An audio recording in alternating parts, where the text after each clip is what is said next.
What's up? What's up? What's up?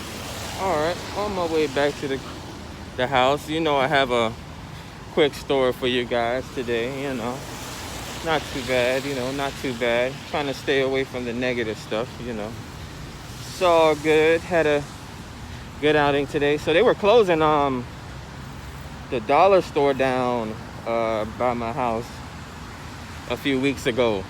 They actually decided to fix it up, like do some renovating.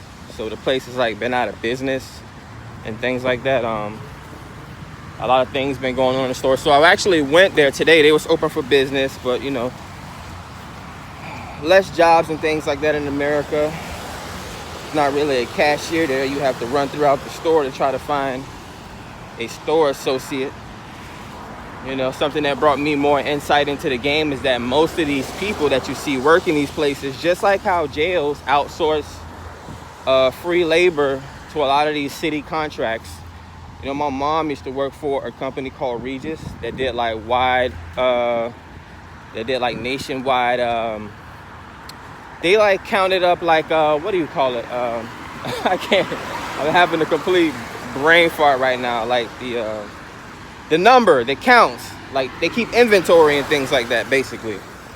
And so, I have familiars with it. She would tell me stories of it, in my adult life of, how she would go from store to store, counting their products and things like that. Places like Walmart, Home Depots, various dollar stores and things like that. Hair salon products. So, I have a little bit of that type of information. See, these are the things that we learn from people around us, insights into business and what goes on behind closed doors and things like that. So, I kind of have a little bit of insight on the whole inventory process. I even work stocks. I work for a party throwing company here in Boca Raton, again, one of the richest places in South Florida.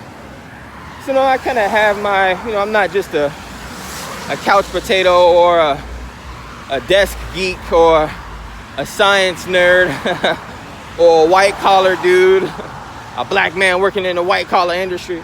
No, I have so many different life experiences I couldn't really even begin to explain them all.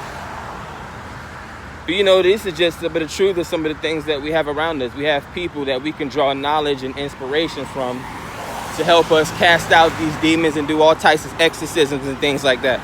That's going to help us out in the future. So, yeah, man. I goes into the place, the dollar store, couldn't find a cash register. I assumed, again, everyone in there worked in the place. I don't know why I thought that when it wasn't really that much people working there to begin with before they started renovating. But, yeah, so, they outsourced a bunch of workers that come in their store and count their products and things like that. They don't really have name tags, so I'm going in there. I'm like, quick in and out. Men know what they're going into stores for. There's a meme, when I first got on Facebook before memes became a thing, you give a man and a woman $1,000 to go into the mall and grab what they want. A man has a one-track mind, right? Tunnel vision. He doesn't know what he wants, right? But he goes right to the store for the things that he wants and he leaves. Women to go to every single store in the mall. No fault to them, right? So, that's just the nature of things. But, there was no one in there with a name tag, anything like that. And I'm like, I'm in and out of here. I just want to grab a bottle of wine, some toilet paper. Get out of here. No one even spoke, Normally in a store where there's only 2 or 3 women in there running the place, the store had 20 women in there, but I guess none of them wanted to speak or, really wanted to communicate. I wonder how they're communicating amongst each other. It's a whole bunch of banter and back and forth, and they probably hating on each other. The only thing that probably brought them together for this 1 hour was all ganging up on me. But no, nothing happened. No, it wasn't a big argument or nothing. They were all, these types of people just want to get there and do their job and go home. It's all about numbers. If you can get the job done in a certain amount of time, that's even better.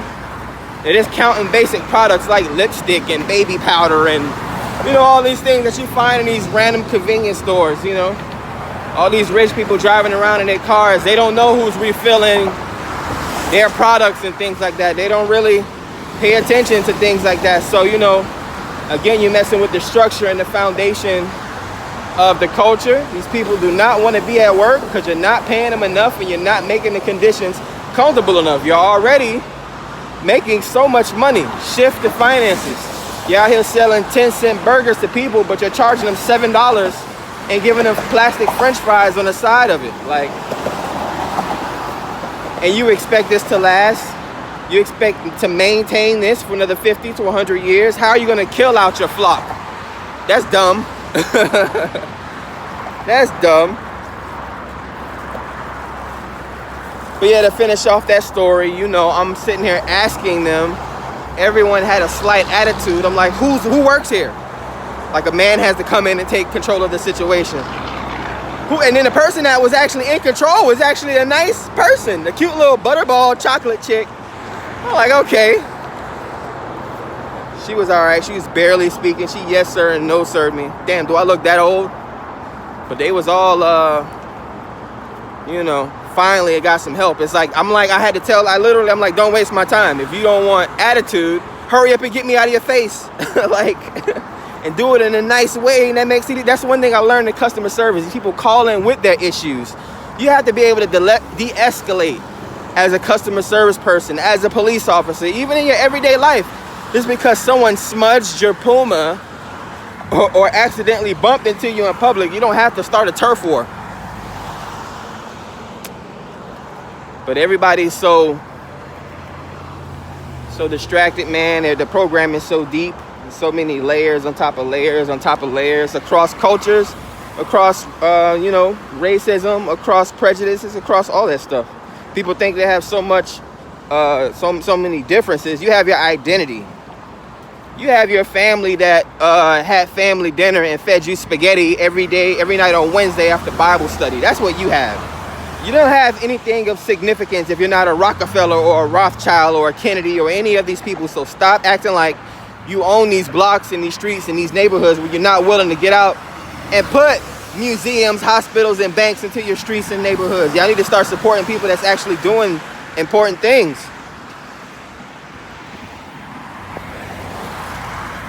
But yeah, I had to come in and get some clarity, man. I even told her, I'm like, man, you need to tell all your little cute friends in here to stop being so angry. Actually, I didn't use the word angry. I said, tell all of them to stop being so scary. But I'm pretty sure they probably just coming off of lunch or something, or waiting on lunch. You know, it's about that time, 2 o'clock or so, or something like that. I'm not sure. Probably guessing. But yeah, that's my day. More walking in the rain therapy, you know. Don't feel bad for me, you know. Walked outside at nighttime on many occasions as a 12, 13-year-old little boy. You know, coming home from the movie theaters, feeling like I was the only one going through the things that I was going through. Because I can look around and see there was no one outside walking around at the same time I was walking around. But my mind was so vast, I would think about other places on other opposite sides of the world where the whole city is still up in the middle of daylight. You know, again, I always make the comparison to New York, the city that never sleeps, even at nighttime. So, you know, I think about these things, you know. I'm not actually out here in the rain. You see all these cars. Even when the dog almost attacked me earlier, there was a lawnmower man out in the middle of this street, blowing leaves out from the middle of the street in the drizzling rain. I've seen about 3 or 4, not police, well, I've seen police cars as well. I've seen about 3 or 4 male men and male women out walking in the rain as well. There's one of them. Seen 2 men and I've seen 2 women. Male men or male women. You have to give them their respect respectively, right? Yeah, so they're out here in the rain too. And I'm pretty sure, you know, that they're not having a care in the world. They're out with their headphones on, just going from door to door. Not a hat on, not a helmet on, not anything, man. You know, the idea is that when there's too much going on in the world, the rain comes through to slow everything down. You know, Mother Earth knows what she's doing. Gaia knows what she's doing, you know. HARP and CERN can't really control as much as we think, as much as they think they can control these things, the weather and all this stuff, the atmosphere, you know, the RNAs. You know, they have to sprinkle these things, this 5G and all this microwaves and nanotechnology in the air slowly, surely over time or decades. Well, they were literally poisoning us. Why do you think they give out these vaccines and things like that? Vaccines have all types of germs. You know, they've been researching different planets for however many long they've been researching different planets, taking dirt and all types of organisms that they would say is they can't use, but they're putting it in DNA, preparing people to go off into space colonies and outer space. And all these different types of things that's going on in the world, man. So you got to be able to think. You got to be able to, you know, Rome wasn't built in a day. And the rain isn't so bad. The slaves went through worse. Even the angels, the sons of angels, they had to go through the so-called giant flood that resetted history and changed everything. We think we're so smart, but the ancient libraries of Alexandria and all the Ebonites and all the black brilliant leaders and minds of their times, all those libraries were burnt to the ground, to a crisp, not a page left. So imagine how much knowledge we had. Imagine how diverse we were. Imagine how intelligent and spiritually inclined we were. You know, we look at all these technologies and we think, or sometimes even magic. We look at all these magic sometimes and we think it's so mystical. No, it's the technology of the time. And you can take an HD camcorder back to, you know, the 1850s with you, and people would literally think you're doing magic. But yeah, that's all for me today. 12/12. You know, hopefully this was an insightful spiritual conversation for you. It was very grounded. You know, I like to come up with these stories. I come up with these stories, but you know, I like to explain them a little bit as they happen. You know, I like to wave at these moments as they pass me by. Yeah, man. That's called being mindful and aware. That's all you gotta do, man, when these moments of irritation, these moments of hazard, even some of these moments of inspiration that you know you shouldn't be, because people get inspired to do something that they think is right. Everyone has their own perspective. You wave at these ideas as they pass you by. I think we call it daydreaming. Yes, sir. Yes, sir.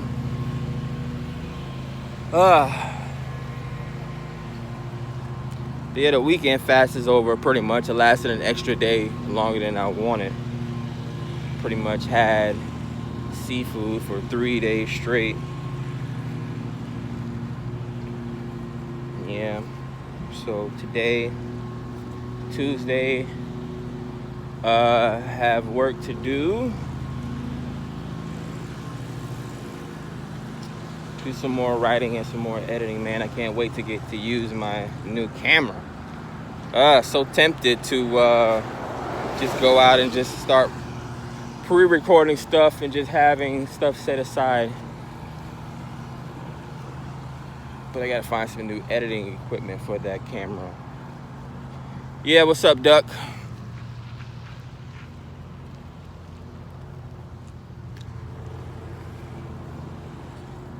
All right, man. Crows and whatnot. Okay. The birds are out. The birds are out.